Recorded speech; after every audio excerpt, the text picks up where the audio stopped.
दोस्तों, supreme court से उपराष्ट्रपति हो या निशिकांत दुबे जबरदस्त तरीके से भिड़ गए हैं। और अब यह लड़ाई ऐसी हो गई है कि जनता बस देखे जा रही है। समझ कुछ आ नहीं रहा है कि ये आखिर लड़ाई जाकर कहां रुकेगी। लेकिन सवाल कई सारे मन में है जिनका जवाब भी समय के साथ जरूर मिलेगा। दोस्तों, आखिर सरकार क्या चाहती है, ये बहुत बड़ा सवाल है मन में। सरकार के मन में ऐसा क्या चल रहा है? इस देश में सुप्रीम कोर्ट वर्सेस सरकार के बीच का जो एक अनकहा अनदेखा एक झगड़ा है, एक टकराव है, वो अब वाकई में सियासत बन गया है। अभी सब कुछ सारे मुद्दे छोड़ करके सुप्रीम कोर्ट वर्सेस संसद चल रहा है। यह सवाल इसलिए उठा रही हूं दोस्तों कि ताबड़तोड़ सुप्रीम कोर्ट में टिप्पणियों पर टिप्पणियां सामने आ रही है। अपना सख्त रुख सुप्रीम कोर्ट जो है वो अख्तियार कर रहा है। वहीं दूसरी ओर सुप्रीम कोर्ट पर लगातार सवालों की बौछार जारी है। दोस्तों, जगदीप धनखड़ आप जानते हैं उपराष्ट्रपति हैं, जिन्होंने सबसे पहले सुप्रीम कोर्ट के लिए कहा था कि सुप्रीम कोर्ट सुपर संसद की तरह बिहेव कर रही है और इस देश में संसद ही सर्वोपरि है। वो एक बार फिर बोल गए हैं, एक बार फिर उनका बयान आया है और फिर से सुप्रीम कोर्ट पर ही बोले हैं। अब आज वो क्या बोले हैं और उनके इस बयान से कैसे किसकी छटपटाहट बाहर दिखाई दे रही है, वो तो मैं आपको बताऊंगी। लेकिन दोस्तों, आपको यह समझना और जानना जरूरी है कि एग्जैक्टली जगदीप धनखड़ आज ही क्यों बोले। अब दोस्तों, क्या हुआ कि कल सबसे पहले आपको एक खबर मैंने दिखाई थी जिसके अंदर सुप्रीम कोर्ट ने दो अलग अलग मामलों में कल एक महत्वपूर्ण बेहद महत्वपूर्ण कह दे टिप्पणियां कर डाली। और दोनों ही मामलों में उन्होंने न केवल केंद्र की मोदी सरकार को आड़े हाथों लिया, बल्कि बिना नाम लिए धो डाला। यूं समझिए कि निशिकांत दुबे को उन्होंने आड़े हाथों लिया बिना नाम लिए, जगदीप धनखड़ को भी उन्होंने आड़े हाथों लिया बिना नाम लिए। दोस्तों, जगदीप धनखड़ ने सबसे पहले इस बहस की शुरुआत की थी और कहा था कि सुप्रीम कोर्ट जो है वो सुपर संसद की तरह बिहेव कर रही है।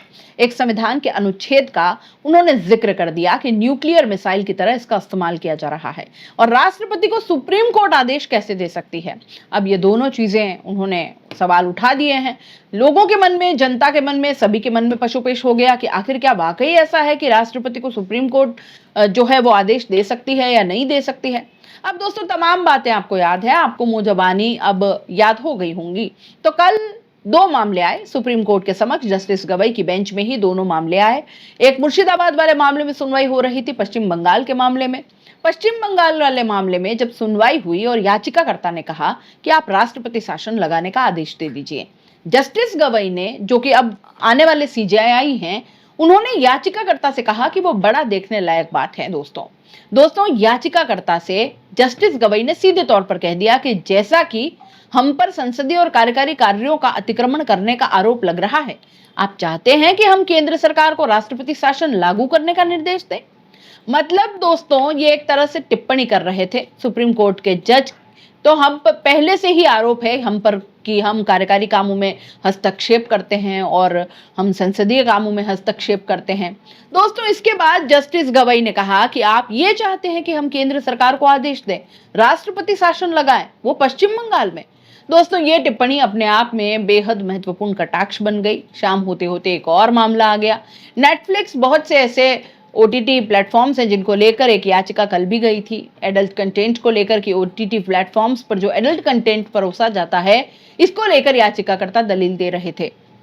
इसके जवाब में जस्टिस गवई ने फिर वही बात दोहरा दी और कहा कि ये तो पॉलिसी का मैटर है और ये सरकार का काम है इसको देखना।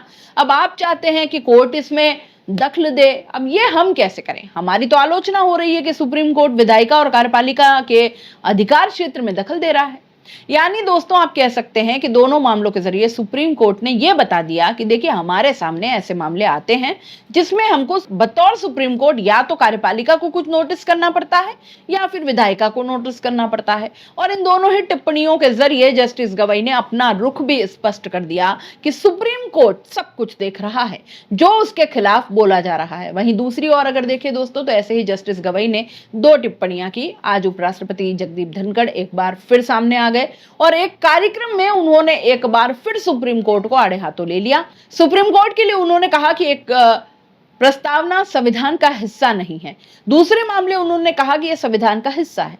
इसके अलावा दोस्तों, इसी कार्यक्रम में जगदीप धनखड़ ने जो बातें कही हैं, जरा गौर से सुनिएगा। जगदीप धनखड़ कहते हैं कि संविधान के बारे में कोई संदेह नहीं होना चाहिए। संविधान क्या होगा, इसे अंतिम रूप से तय करने वाले निर्वाचन प्रतिनिधि ही होंगे और उससे ऊपर कोई अथॉरिटी है नहीं। मतलब जगदीप धनखड़ ने एग्जैक्टली वो बात बोली है जो वो पहले से बोल रहे थे कि संविधान क्या होगा इसमें कोई संदेह नहीं होना चाहिए। और जो लोग, जिन लोगों को निर्वाचित कर रहे हैं, मतलब संसद में जो लोग बैठे रहे हैं, उन्हीं को तो लोग निर्वाचित करके वहां भेजते हैं, जजेस को तो करते ही नहीं है। तो इसे लेकर जगदीप धनखड़ ने कहा कि ये जो है सुप्रीम अथॉरिटी है, उनसे बड़ा कोई अथॉरिटी नहीं है। दोस्तों, जगदीप धनखड़ कहते हैं कि संसद सुप्रीम संस्था है। तो जगदीप धनखड़ ये कह रहे हैं कि संसद सुप्रीम संस्था है, और आगे जगदीप धनखड़ और भी बहुत सी बातें कहते हैं। लेकिन जगदीप धनखड़ जो बात कह रहे हैं, वो सच में हैरान हुई ये जानकर कि ये बात वो खुद कह रहे हैं, जब वो खुद एक वरिष्ठ वकील हैं। जगदीप धनखड़ ये बात जानते हैं दोस्तों कि हमारे संविधान में सर्वोच्च जैसा कुछ नहीं होता। ये बात बिल्कुल सही है कि पंचायत जो देश की सबसे बड़ी है वो संसद है। भाई, इस देश में लोकतंत्र है, मतलब जनता का तंत्र है। जनता से जनता के लिए, और जनता का तो जनता जिसे चुनकर वहां पर भेज रही है वो सर्वोपरि है। बिल्कुल सही बात है। संसद का काम क्या है? हमारे लिए कानून बनाना। तो संसद सर्वोपरि है, बिल्कुल सही बात। But this is not the first time कि संसद के बनाए हुए कानून को लेकर सुप्रीम कोर्ट मामला गया हो और सुप्रीम कोर्ट में सुनवाई हो रही हो। पहली बार नहीं है दोस्तों। तो फिर ये बातें बार बार क्यों दोहराई जा रही है? और ना ही ऐसा पहली बार हुआ है कि सुप्रीम कोर्ट ने राष्ट्रपति के अधिकारों पर टिप्पणियां की हो। इससे पहले भी हो चुका है ये। दोस्तों, ये जगदीप धनखड़ ने ये बात बोली थी तो देश के बड़े वकीलों में से एक कपिल सिब्बल सामने आ गए थे।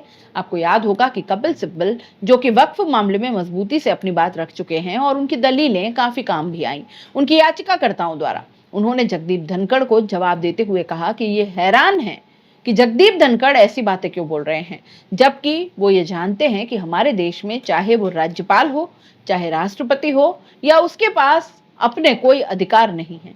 राज्यपाल विधानसभा और खास तौर पर जो राज्य की कैबिनेट होती है उसके मतलब सुझाव में चलता है, और जो राष्ट्रपति है वो देश की कैबिनेट है, जैसे सरकार की जो कैबिनेट है, केंद्रीय कैबिनेट, उसके सुझाव पर चलती है।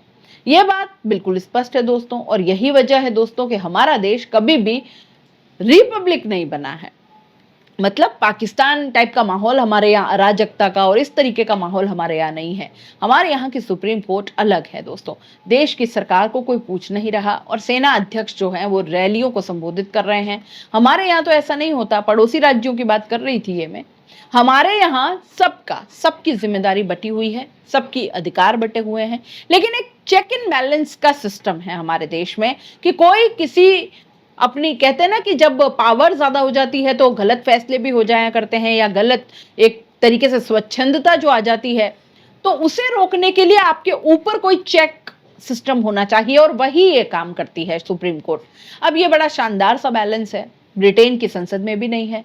चेक इन बैलेंस कहते हैं कि अगर जनता द्वारा चुने गए प्रतिनिधि कभी कोई गलती कर दे, क्योंकि दोस्तों संसद में तो वही होगा ना जो बहुमत जिसके पास होगा, तो ऐसा कुछ हो भी सकता है कभी संसद भी गलती कर दे, तो उसका एक चेक एंड बैलेंस रहे।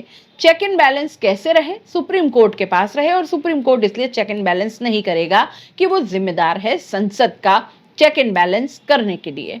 संसद के आदेशों को चेक करने के लिए सुप्रीम कोर्ट ये इसलिए करेगा क्योंकि संविधान ने सुप्रीम कोर्ट को यह अधिकार दिया है कि देश का कोई भी नागरिक अगर उसे लगता है कि किसी भी तरह से उसके जो मौलिक अधिकार हैं, और संविधान ने उसको जो मौलिक अधिकार दिए हैं, उनका हनन हो रहा है, तो सुप्रीम कोर्ट वो जा सकता है। तो अगर किसी भी नागरिक को यह लगता है कि फलाना कानून पास हुआ है, पास तो हो गया संसद से, लेकिन वो मेरे मौलिक अधिकारों का हनन करता है, तो मौलिक अधिकारों का हवाला देते हुए सुप्रीम कोर्ट जाया जा सकता है। और उसी मामले में, वक्फ मामले में सुनवाई चल रही थी। सुप्रीम कोर्ट इस मामले में सुनवाई नहीं कर रहा कि वक्फ कानून इस्लाम के खिलाफ है या इस्लाम के समर्थन में है। शायद इसलिए जगदीप धनखड़ की यह बात सुनकर कपिल सिब्बल फिर से बोल पड़े हैं, और उन्होंने कहा कि न संसद सर्वोच्च है, न कार्यपालिका सर्वोच्च है, संविधान सर्वोच्च है। संविधान के प्रावधानों की व्याख्या सर्वोच्च न्यायालय द्वारा की जाती है। इस देश में अब तक कानून को इसी तरह समझा गया है। बेसिकली दोस्तों, सुप्रीम कोर्ट में जो पूरे वक्त कानून की बहस हुई, 2 दिन और आगे भी होगी, आप देखिएगा पूरे संविधान पर बहस होगी कि संविधान का अनुच्छेद ये बताता है, लेकिन इस कानून का ये हिस्सा हमारे इस अधिकार का उल्लंघन करता है और उसी को लेकर जो भी फैसला आएगा तो आएगा। लेकिन लगातार जगदीप धनखड़ की बयानबाजी और सरकार के निशिकांत दुबे पर कार्रवाई न करना, ऐसा लगता है दोस्तों कि यह अजीब सी स्थिति जानबूझकर बनाई जा रही है। देश के अंदर एक माहौल पैदा किया जाए कि देखिए सुप्रीम कोर्ट जो है संसद से भी अपने आप को ऊपर रख करके बाईपास कर रहा है और जो सुप्रीम कोर्ट है वो राष्ट्रपति से भी ऊपर अपने को मान रहा है, जबकि हमारे देश में अब जो हो रहा है उसमें कुछ भी नया नहीं है। मैं आपको फिर बता देती हूं दोस्तों कि ऐसे कई मामले पहले भी हो चुके हैं जिसमें सुप्रीम कोर्ट इससे पहले राष्ट्रपति के अधिकारों पर टिप्पणी कर चुका है, चर्चा भी कर चुका है, और ठीक वैसे ही जैसे मैंने आपको बताया कानून के मामले में। अच्छा, अजीब बात यह है दोस्तों कि इसी सरकार का लिया हुआ फैसला नोटबंदी को लेकर भी सुप्रीम कोर्ट में याचिका लगाई गई थी, लेकिन सुप्रीम कोर्ट ने उसको सही माना। अनुच्छेद 370 कश्मीर में जो सरकार ने लगाई थी, सुप्रीम कोर्ट में मामला गया, उसको सुप्रीम कोर्ट ने सही माना, तब सुप्रीम कोर्ट सही था। राम मंदिर को लेकर सुप्रीम कोर्ट ने जो फैसला दिया तब सुप्रीम कोर्ट सही था। तब सुप्रीम कोर्ट संसद में किसी भी बनाए हुए कानून को लेकर कोई हस्तक्षेप नहीं कर रहा था, सरकार के लिए हुए फैसले पर भी हस्तक्षेप नहीं कर रहा था। लेकिन अब अगर सुप्रीम कोर्ट ने संविधान का हवाला देते हुए किसी के अधिकारों की बात की और साथ में सरकार को भी कुछ निर्देश दे दिए, तो ये तिलमिलाहट, इतनी छटपटाहट इतनी क्यों है? लगातार सुप्रीम कोर्ट को टारगेट किया जा रहा है। आपको क्या लगता है दोस्तों? आप कमेंट बॉक्स में जरूर अपने विचार लिख भेजिए। जाते जाते चैनल को लाइक, शेयर और सब्सक्राइब कर दीजिए।